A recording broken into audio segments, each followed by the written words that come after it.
Iran America யுத்தம் எங்களுக்கு தேவையில்லை, யாருக்கு வெற்றியும் அது எங்களுக்கு தேவையில்லை. அதாவது ஒரு சின்ன ஒரு கதை ஒன்று சொல்கிறேன் கேளுங்க. அதாவது ஊரில் வந்து ஒரு நாடகம் எப்படின்னு பார்த்தா, நாடகத்தில் சிங்கனுக்கும் முத்தனுக்கும் வால் சண்டை.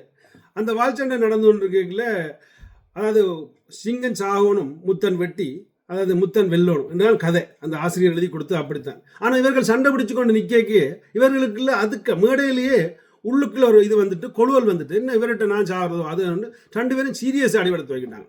இதை கண்ட அந்த நாடகம் பழக்கிய ஆசிரியர் உடனே சொன்னாங்க, இடே சிங்கன் குனியடா முத்தன் வெட்டுறாண்டு.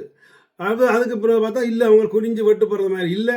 உடனே மாஸ்டர் சொன்னார், முன்னுக்கு இருக்கிற ஸ்க்ரீனை மூடுங்கொண்டு போட்டு மைக்கில் சொன்னார், சிங்கன் இறந்து விட்டான், முத்தன் வென்று விட்டான். உடனே சிங்கன் கத்திய கீறி திரையை கிழிச்சு வந்து சொன்னான், மயிரச்சத்தான் சிங்கன்.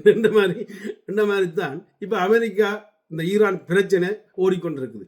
ஸோ இப்போ அமெரிக்கா ஈரான் பிரச்சனை எப்படின்னு பார்த்தோம்னா, ஏதோ புண்ணியத்தில் திறந்து விட்டுருக்குறாங்க கோர்மஸ் நீரிணையை. அதுக்காக கப்பல் வந்துச்சுன்னா மக்களுக்கு பெட்ரோல் கிடைச்சா மக்கள் கஷ்டப்பட தேவையில்லை, மக்களுக்கு பணங்கள் அதிகம் செலவில்லை. ஆனால் இப்போ அமெரிக்கா ஒரு திருட்டு திட்டத்தை அதுக்குள்ள வச்சிருக்கான். அந்த விஷயம் இணையத்தில் கசிஞ்சிருக்கு, ஆனால் நம்பத்தக்க இதிலிருந்து அதில் எழுதி கிடக்கு. எப்படி என்றால், ஈரானுடைய கப்பல்கள், அதாவது நூற்றுக்கணக்கான கப்பல்களை எப்படியாவது தாங்கள் கைப்பற்றி விட்டால் இவர்களுக்கு எங்கால கப்பல் என்ற மாதிரி ஒரு எண்ணமோ தெரியல. ஸோ அப்படி ஒரு திட்டத்தை அமெரிக்கா உருவாக்கி இருக்காம், அதை இணையத்தில் கசிஞ்சிருக்குது. இது நம்பத்தக்க செய்தி இல்லைன்னு அதில் எழுதி கிடக்கு. ஸோ உங்களுக்கு உங்களோட கருத்துக்களை, இதை பற்றியான கருத்துக்களை கீழே பதிவிடுங்கள். நன்றி, வணக்கம்.